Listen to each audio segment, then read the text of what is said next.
here, but it starts and ends with these guys and their teammates, their resiliency, their commitment to a program and a level of work and dedication that is just rare. And their resiliency, their just desire to find a way to punch through and get better on a weekly basis has led us to this opportunity and now has granted us another one. So looking forward to getting back to work. Okay, questions for anyone on stage? I think we have one right here, left side.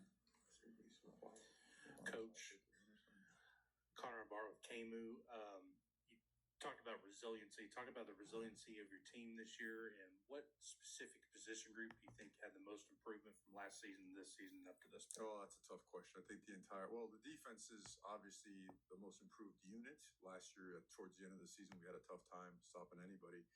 But I think the entire team and really the leadership, these are two of the guys that really spearhead the leadership on our team. I think that part right there, playing as one, doing whatever it takes, finding a way to play with trust and confidence and just cutting it loose on game day, that's what these guys bring to the table. You know, when you come out the tunnel and these guys are beside you, you feel confident that it's going to get done. So. Okay, by the window, extreme left. You guys should be happier. Everybody's really quiet here right now. You know, am I in the wrong room? Is this the right room? I'm smiling. There we go. Over here, Coach. Right. All right. Again, by the window. Phil Woodall, 806 Sports in Amarillo, Texas. I know everybody's going to talk about the defense, but your 3 offensive drives tonight averaged 6 minutes and 3 seconds per drive. Mm-hmm. That kept the ball out of their hands and their explosive offense, didn't it? No doubt. And they were starting to find some chunk plays, and they found some success in the running game to open up the second half. Those 2 drives, they did a nice job just checking and what we would call the kills, right? Getting to an opposite side run, exposing the B gap, and they got themselves some chunk yardage, a couple gap schemes in wide zone. But certainly, again, the line of scrimmage, the physicality of our tailbacks. Actually, Carson with a nice scramble there, right? You said you were going to wrestle. But he did say that. He showed he weighs 230, right? But it was, Mark, Marty, the offensive line, the tight ends. I can't speak highly enough about the tight ends because that was a big matchup in this game. Their defensive ends, their edge players, and I think they had allowed 80 yards a game or something like that on the ground. And I don't know what we had, but 161. So, probably I guess we doubled that. And we had some more opportunities out there, So I guess to sum it up, incredibly proud of these guys. They're the absolute best human beings and best competitors I've been around. And then for me, really just looking forward to all the things that I could have done better, we could have done better to keep improving so we could be prepared to go to Arizona. We'll stay on Coach's left here on the front row.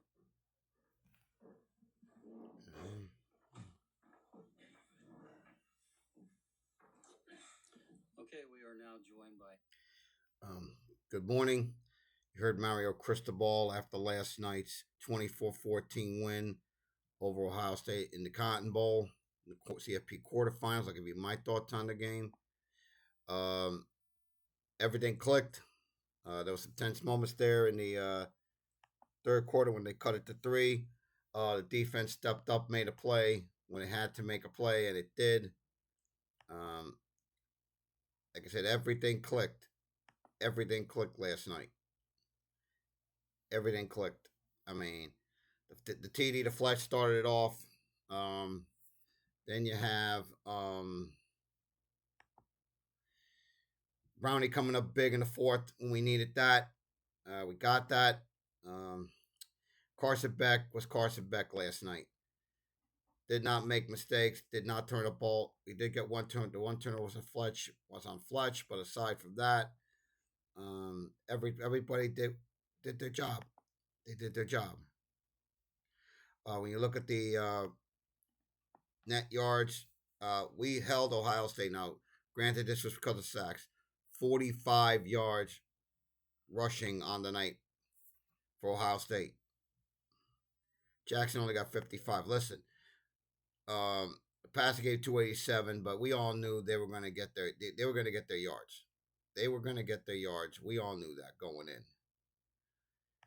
But the thing we had to do is we could not turn the ball. We did turn it over once. I felt, that's trouble.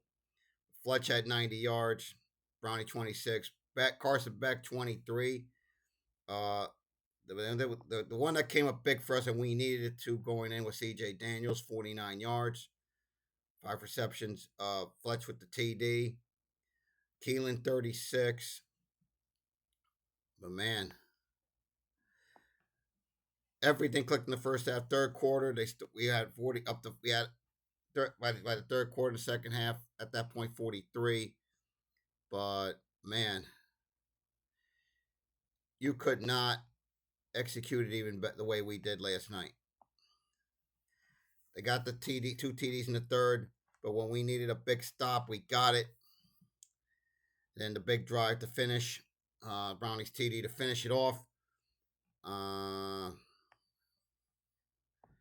Did what we had to do. Everybody stepped up, made plays when we had to. So that's what it was last night. Everybody stepped up. This was a team effort. This was a team victory in every sense of the word. Report card. Offense, I'm going to give it a B. I felt we did a good job there. We did get the turf. We did lose the fumble by Fletch, but everything else, we did our job. Did what we had to do there. Defense, I'm going to give an A. We did what we had to do. There was some tense moments in the third there when they ran on us. We needed the big stop. We got it. We sacked Tate. We sacked the same 5 times last night. And we had 7 tackles for loss. Did a good job there. And we committed no penalties, and that is critical. Critical. Special teams, I'm going to give an A. I think Carter, when we needed the big points to push it back to 10, I really felt right there. Those were the points we needed at that point, because at the time it was like 14-7.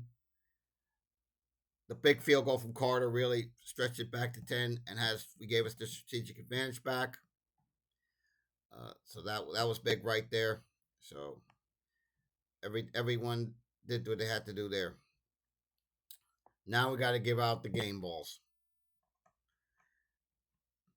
First game ball I'm going to give is to Carson Beck, 19-26, 138 yards, 1 TD pass, no interceptions, 73% completion rate, 130.4 quarterback rating. Second game ball I'm going to give is to Fletch, 19 carries, 90 yards. Also, he had 2 receptions for 25 yards and 1 touchdown. That was the first score of the game. Third game ball I'm going to give is to Keontae Scott, who stretched the lead to 14-0 with the pick 6. And I'm going to give my next game ball. I'm going to give 2 more game balls. One is to Ruben Bain, sack, 3 tackles, 1.5 tackles for loss.